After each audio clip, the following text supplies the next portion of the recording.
전 세계적으로 전통과 기술력을 갖춘 명품의 대표격은 뭐니뭐니 해도 독일의 henkel 칼과 스위스의 손목시계가 꼽힙니다. 이 중 세계 최고의 명품으로 손꼽히며 기계와 화학산업에 이은 스위스의 3대 수출품 중 하나인 시계산업의 브랜드 가치는 무려 25조 원에 달하죠. 스위스 시계산업은 1700년대 중반 장인산업으로 출발해 17세기 초 세계 최초로 제네바 시계 제조업자 길드가 결성되면서 효자산업으로 성장하게 됩니다. 그러나 1970년대 전자시계의 등장으로 잠시 주춤했지만 2013년에는 3천만 개라는 상징적인 숫자의 시계를 수출했으며 현재는 모든 스위스 제작 시계의 95%가 세계 시장으로 수출됩니다. 가히 스위스의 뿌리라고 봐도 무방한 상황이죠. 그런데 시계 장인의 나라 스위스에서도 수리하지 못하는 물건이 꼭 보내지는 곳이 있었으니 바로 대구광역시 중구 교동입니다. 이곳에 스위스나 이탈리아 시계 장인들도 고치지 못하는 시계를 뚝딱 수리해내는 세계 유일의 시계 명장이 계시기 때문입니다.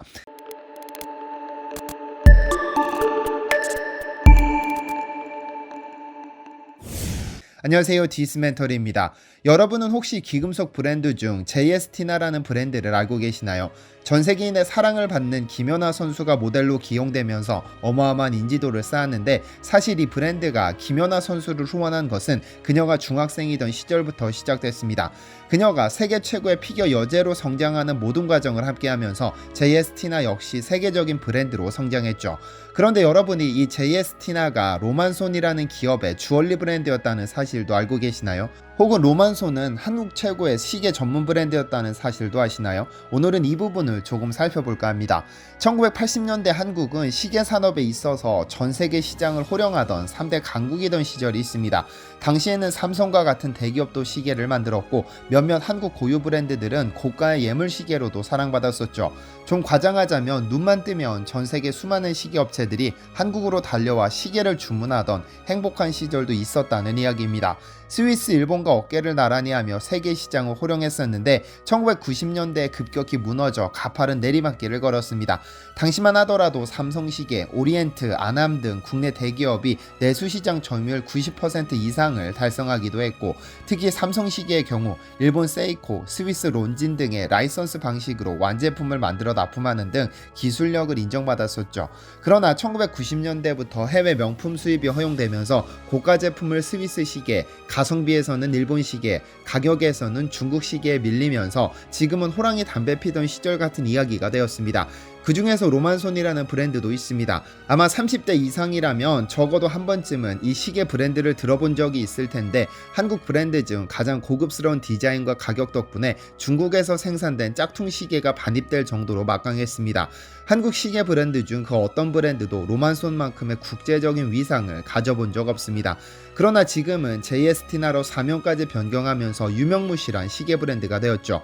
당연한 이야기겠지만 세계 최고의 시계 생산국이자 가장 선진화된 시계 기술을 가진 스위스에는 당연히 장인들이 넘쳐날 것이고 고장난 시계를 고치는 수리 전문 장인들도 전부 스위스에 남아있을 것입니다. 그런데 이렇게 오랜 역사와 전통을 자랑하는 스위스에서도 고치지 못하는 시계는 반드시 한국으로 옵니다. 왜냐면 세계 최고 장인이 한국에 있기 때문입니다.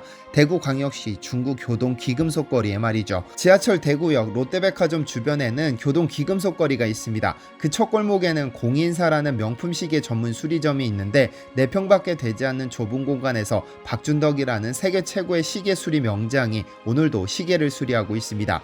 우리는 초침과 분침, 시침을 보며 시간을 보지만 그 이면에는 어마어마하게 복잡한 기계가 자리 잡고 있습니다. 자그마한 시계 하나에 필요한 부품이 무려 90여 개이며 소위 최고급으로 불리는 스위스 명품 시계는 그 부품이 무려 150개를 넘는다고 하죠. 이렇게 많은 부품이 서로 맞물려 움직이기 때문에 부품 하나라도 잘못 작동하면 시계 전체가 멈춰버립니다. 오래된 시계뿐 아니라 모든 기계식 시계는 필수적으로 오버홀 작업을 해야 합니다. 정확한 시간을 알려주는 디지털 시계와는 달리 기계식 시계는 5년에 한 번씩 오버홀 작업을 해야 합니다. 시계를 열어 무브먼트 상태를 파악하고 시계 모든 부품이 정확히 움직이는지 확인하고 부품이 마모되었다면 교체, 출고 전 상태로 만드는 작업이죠. 돈 좀 아껴보려고 호기심에 분해했는데 분해의 역순을 따라가지 못했다가는 낭패를 보기 일쑤입니다. 그런데 국내는 물론 미국, 영국, 스위스 할 것 없이 전 세계 모든 고장난 시계는 이분을 찾아옵니다. 그의 가게가 특별한 것은 전 세계 모든 시계장인들을 돌고 돌아 수리할 수 없다는 대답을 들은 후에 그에게 맡겨지는 시계가 대다수라는 점입니다. 특히 부품이 없어서 고칠 수 없다는 시계들의 대부분은 그에게 오죠. 스위스 등 시계 강국의 기업들도 수리를 포기한 제품들도 상당수 그에게 보내지는데요. 오래된 명품 시계의 가장 큰 문제는 기종이 단종되어 부품이 생산되지 않기 때문인데 그는 세계에서 손꼽히는 시계 명장답게 직접 부품을 만듭니다. 특히 시계의 움직임을 좌우하는 톱니바퀴의 고장이 가장 흔한데 그는 기계의 도움 없이 오로지 자신의 경험과 감각으로 좁쌀보다도 작은 톱니바퀴를 만들어 죽어버린 시계의 생명을 불어넣습니다. 명장이라는 타이틀은 한 분야에서 최고의 기술을 가진 이에게만 부여되는 특별한 호칭입니다. 그런 의미에서 박덕준 씨야말로 명장이라는 타이틀이 가장 어울리는 분이죠.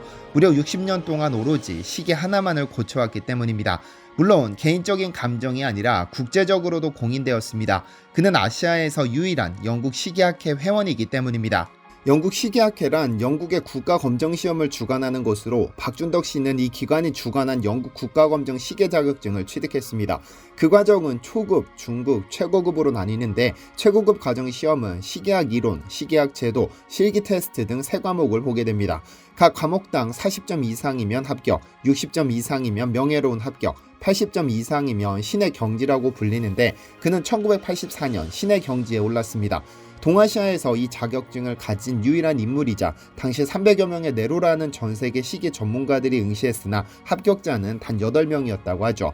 그는 현재 공식적으로 명장을 뜻하는 최고급 자격증인 FBHI를 보유하고 있는데 이는 시험에 합격한다고 주어지는 것은 아닙니다.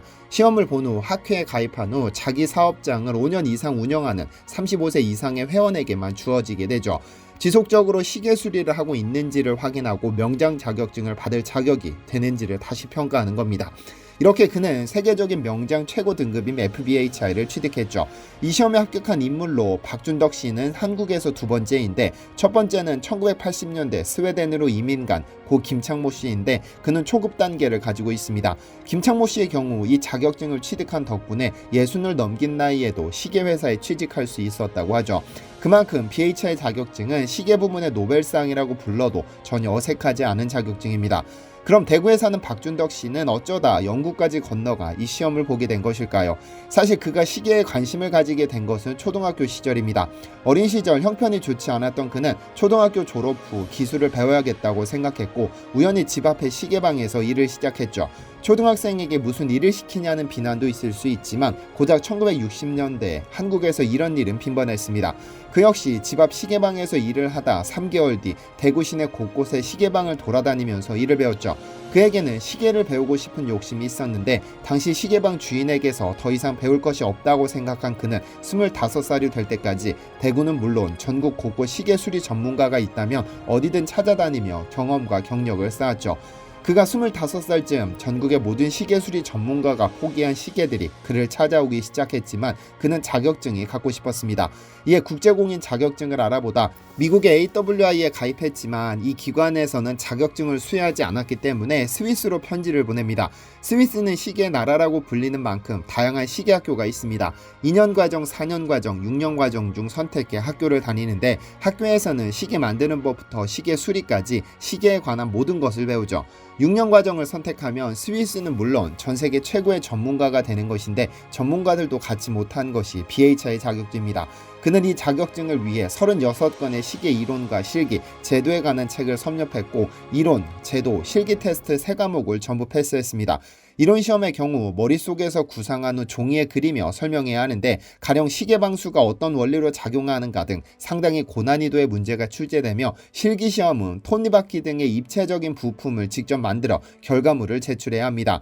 그리고 최종적으로 시계를 만들어보는 제도 시험인데 스스로 시계를 구상해 설계한 후 만드는 것이죠.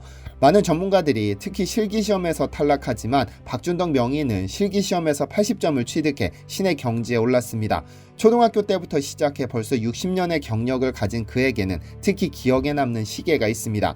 사실 박준덕 명의는 국내에서만 유명한 것은 아닙니다. 전 세계에서 모든 시계 전문가들이 포기한 시계는 여지없이 그에게 맡겨지는데 오죽하면 스위스 본사에서도 그에게 직접 수리를 의뢰할 정도라고 하죠. 이태리, 스위스, 일본 등 시계 강국의 전문가들도 두 손 두 발 들고 포기한 시계가 그에게 맡겨지는 겁니다.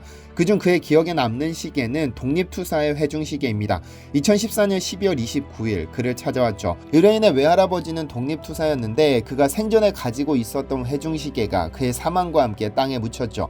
이 시계는 현재 세계 3대 명품 중에서도 당당히 최고를 자랑하는 파텍 필립 제품이었는데 이 회사는 현재 수천만 원에서 수억 원을 호가하는 제품 라인업을 자랑하죠.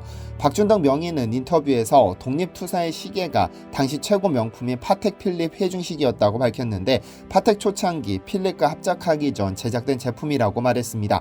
그 가격을 현재로서는 알 수 없지만 브랜드 가치상 현재 그 제품의 가격은 책정이 불가능할 것으로 보입니다. 다만 이 시계가 최고 브랜드의 가장 좋은 시계였다는 점을 두고 많은 분들이 독립운동가는 가난한 줄 알았는데 왜 그렇게 좋은 시계를 썼냐는 비아냥 섞인 비판을 보내기도 하지만 독립운동가 분들은 오늘이 마지막 날일 수도 있다는 마음가짐으로 항상 복장과 용모에 신경 썼다고 합니다. 어쨌든 후손들이 만주에 묻힌 유골을 한국으로 옮기기 위해 발굴했다가 발견됐는데 모든 부품이 마모되어 있었습니다. 일본의 최고 장인에게 맡겼으나 고칠 수 없다는 답변을 받았고 이후 스위스에서는 이딴 시계를 가져오냐며 욕을 실컷 먹고 결국 박준덕 명인을 찾아왔습니다. 박준덕 명인 역시 소중한 시계임을 직감했기 때문에 무려 1년이라는 시간을 투자해 모든 부품 하나하나를 다시 만들어 다시 생명력을 불어넣었죠. 60년 시계수리 인생에서 가장 기억에 남는 시계라고 그 스스로 기억하고 있기도 합니다. 현재 그의 사무실 한켠에 자리한 금고에는 수없이 많은 시계가 수리를 기다리고 있습니다. 지금 맡기더라도 최소 2년 이상은 기다려야 하지만 모든 시계는 각자의 기억을 가지고 있습니다. 70이 넘는 노구를 고생시키며 기어코 기억을 되찾아주는 박준덕 명인의 손에서 많은 시계들이 기억을 되찾았으면 좋겠습니다. 시청해주셔서 감사합니다.